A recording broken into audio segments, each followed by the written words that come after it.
G'day, Ziggy D here, and in this video I'm going to be going over the highly requested explanation of my build for my non-hatred generator Rift Torment farming build. So many words to say in that, so many words to say. But basically, after getting a few interesting items, which are pretty easy to get, like in terms of you can actually target getting them, not just random drops, I put together a pretty crazy build for the Demon Hunter that works really well for farming rifts and is very efficient. And we'll jump in and do a little bit of rift farming as I explain things. My party's jumping into a rift there, you can see. But before we jump into it, yeah, there are a few build requirements in terms of gear that we need to go through before you start making this, just so you know straight up whether you want what you want to farm for or what you need before you can start doing this. Now, in order of importance, I would say Reaper's Wraps are the most important for this build.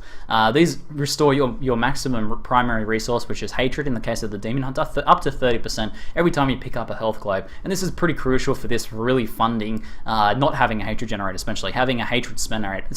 Basically, I wanted to ditch the need for using something like Entangling Shot or anything, or Bowls or anything like that, which, you know, are pretty low damage. They're just there so you can generate Hatred. Instead, use something with much better AoE and much better DPS, like Chakram, and this build allows us to do that. So Reaper's Wrap is the first part of funding that. The next item in, I'll say how to find each of these as well. Reaper's Wraps is done through a crafting recipe, which I actually have a YouTube video on, so make sure to check that out in the description below. And those of you guys watching the live stream currently, I do have that video up on my YouTube channel, so you can check that out.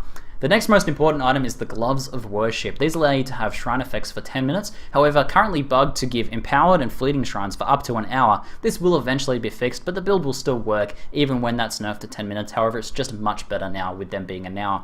Now you can farm this by doing Act 2 bounties and opening the Heraldric caches. It drops only from those Heraldric caches, also from Act 4, but you should do Act 2 if you're farming for these specifically. I suggest doing it on doing normal bounties, just so you can do them as quickly as possible and get these gloves. These gloves are really good for pretty much every class and every build, so I recommend going for these as soon as possible. Next up is Pride's Fall. This is the third most important, and you can actually do this build without this, but I think it helps a lot. Pride's Fall, your resource costs are reduced by 30% after not taking damage for 5 seconds. Now, generally, Demon Hunters often won't take damage, so this is up a lot of the time, and when this is up, it means that we can actually spam our skills a lot more. You'll see I use hardly any Hatred. I can actually use a lot of my skills as long as this effect is up here. And it also means I can vault around really fast as well without spending hardly any discipline. So it makes the build, you know, just synergizes really well with the build. Now we also use the Awareness passive in combination. This is something new that I've just started testing out today, which increases your dodge chance for every second after you haven't dodged. So essentially what this does is you get 100% dodge chance, and then when you finally do take a hit, which would normally knock Pride's Fall off, so it would remove that effect, you instead dodge the hit, your dodge chance is reset, but you have time to reposition, and you'll keep the helmet effect, so it helps keep that helmet effect up. Again, if you don't have the helmet, you probably want to use something else instead of Awareness. Maybe something like Perfectionist is a good option. Alright, so now with the gearing out of the way, in terms of just general gearing, I think you can do this with around 450 to 500k DPS and around 5 million or 4 to 5 million toughness. I think you could probably pull this build off. So now, let's jump on into the actual skills. I use Chakrams with Twin Chakrams. Now, I'm going for Fire overall because I have increased fire damage, but I actually think Twin Chakrams is better because of the AoE it gives. Whereas Serpentine is a very good skill for this, I think Twin Chakrams is a bit better for the actual AoE that it gives. Cluster Arrow Loaded for Bear is our single target and small group DPS. Basically, we'll use this when we're using other skills, but also whenever we have an excess of Hatred. So, at the moment, I can use my Hatred like this. I can spam a few of these guys, and then just go back to using Chakrams to kind of let our Hatred regen, or to not spend it quite as quickly depending on our current state in our build. Next up, I use Vault with Tumble because it's cheap and very fast, and basically that's just for mobility and positioning, but also while you're tumbling, which is a lot of the time, you're not actually taking any damage, which means you won't lose Pride's Fall. Next up, I use Rain of Vengeance, Dark Cloud, which I only use Dark Cloud because it follows you around, and this is simply just an increase in overall AoE DPS. So essentially, while you're using this, you'll notice it follows you around, whereas the other ones don't follow you around. So I think that's one of the best ones to use for that.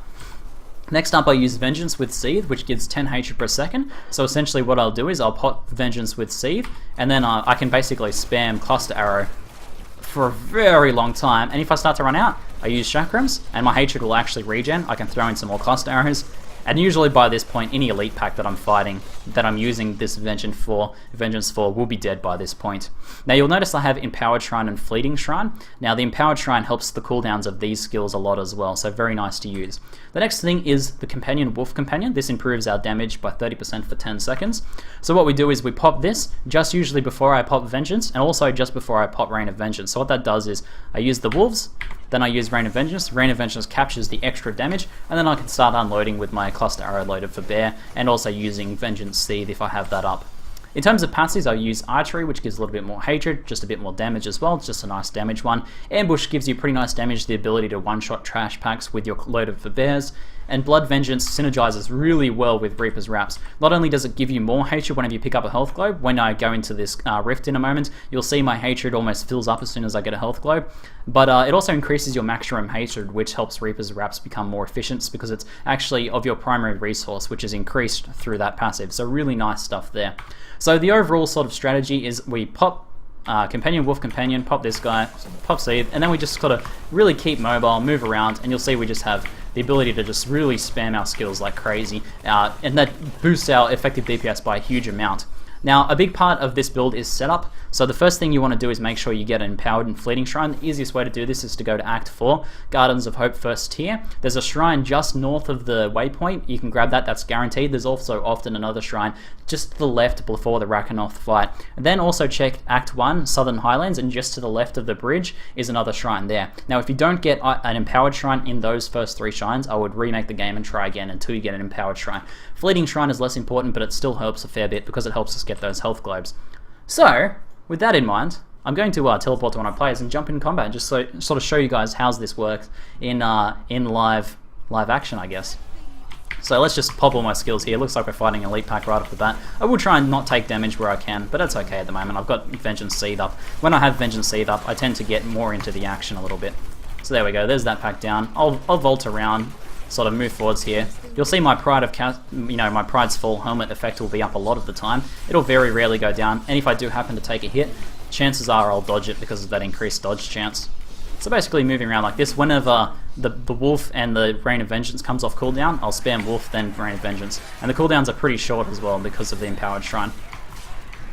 So just kind of balancing a hatred out, keeping out on a hatred. Whenever it's trash mobs, just using my chakrams, or whenever my hatred's full, using some extra loaded for bears there. Looks like I got a Paragon level. Spamming those again, looks like Seethe's back up. We'll go find the next elite pack, and then use Seethe on it as well. There's another pack there.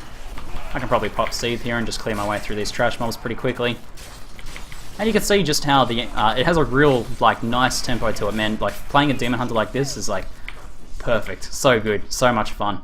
So I've been doing some pretty efficient Torment farming rifts. If you guys have any questions about the build on YouTube, just let me know in the comments below, and I'll be happy to answer them. It's been a lot of fun. I've been finding a lot of cool legendaries and gear this way. Anyway, that's it for now. I'm Ziggy D, and thanks for watching.